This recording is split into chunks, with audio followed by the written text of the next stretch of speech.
बदलतं आहे आणि त्याच्यामध्ये खूप मोठ्या प्रमाणात ग्रोथ करण्याची संधी या तंत्रज्ञानाने दिलेली आहे। आणि नीती आयोगाच्या रिपोर्टमध्येही हे म्हटलेलं आहे की याचं प्रमुख केंद्र हे महाराष्ट्र बनू शकतो। ती महाराष्ट्रामध्ये कॅपॅसिटी आहे। पुण्याचा विशेष उल्लेख मॅन्युफॅक्चरिंगचं हब म्हणून या ठिकाणी केला आहे आणि बिटवीन मुंबई आणि पुणे हा जो सगळा आपला कॉरिडॉर आहे याच्यामध्ये आपल्याला ॲडव्हान्स मॅन्युफॅक्चरिंगच्या संदर्भात कशा प्रकारे आपलं हब तयार करता येईल आणि कशा प्रकारे एफिशियन्सी वाढवता येईल, मोठ्या प्रमाणात रोजगाराची निर्मिती करता येईल, व्हॅल्यूज तयार करता येतील, अशा प्रकारचा संपूर्ण हे मिशन त्या ठिकाणी मांडलेलं आहे। आम्ही देखील त्यांना सांगितलं की हे जे काही नॅशनल मिशन आता तयार झालेलं आहे याला अनुरूप एक स्टेट मिशन आम्ही तयार करू, ज्याच्यामध्ये अर्थातच पुणे हे आमचं एक महत्त्वाचं सेंटर असेल की ज्या ठिकाणी आम्ही ॲडव्हान्स मॅन्युफॅक्चरिंगचा जो काही विचार आहे तो या ठिकाणी करू।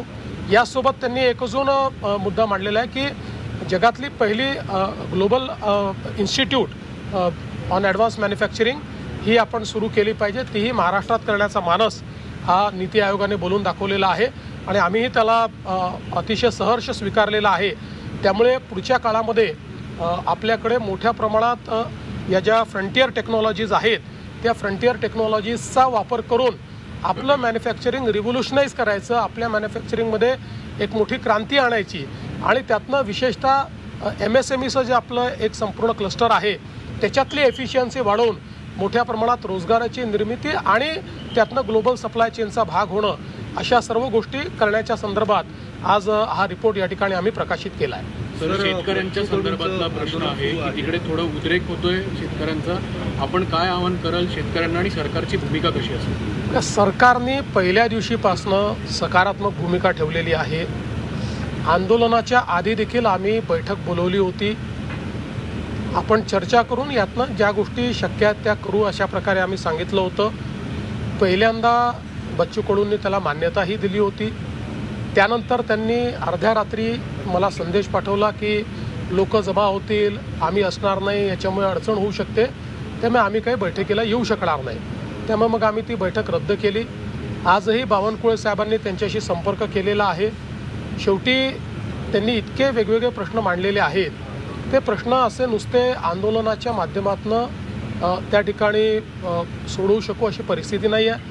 त्याच्यावर चर्चा करून त्याचा रोडमॅप तयार करावा लागेल, त्यामुळे त्यांना चर्चेचं निमंत्रण देखील आम्ही दिलेलं आहे। आणि यासोबत आता काल आपण बघितलं असेल तर खूप मोठ्या प्रमाणात लोकांनाही त्रास झालेला आहे।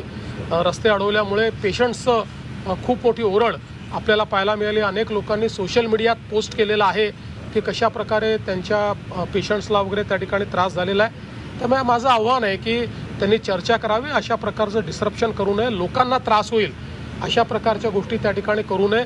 मग अनेक वेळा अशा आंदोलनांमध्ये काही हौसे नवसे गवसे असेही शिरतात, म्हणजे तिथे जेन्युइन लोक देखील आहेत, मी काही तसं म्हणत नाही, पण हा पण धोका असतो की अनेक लोक शिरून, अनेक प्रवृत्ती शिरून त्या ठिकाणी काही ना काही हिंसक वळण त्याला कसं लाभेल असाही प्रयत्न करत असतात। त्यामुळे त्यापासूनही सावध राहण्याची आवश्यकता आहे आणि कुठल्याही परिस्थितीत हे रेल रोको आणि बाकी गोष्टी या मात्र करणं योग्य नाही, त्या करू दिल्या जाणारही नाहीत।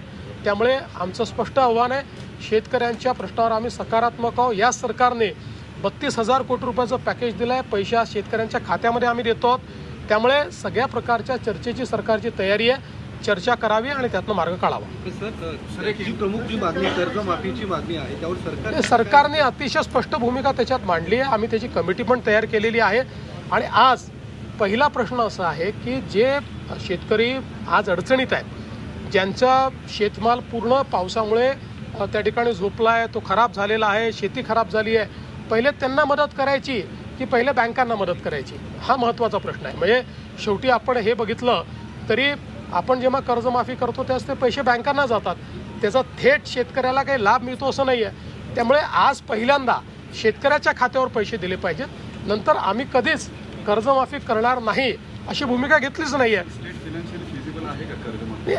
त्या संदर्भात म्हणूनच म्हटलं योग्य वेळी आम्ही त्या संदर्भातल्या जे काही निर्णय करू।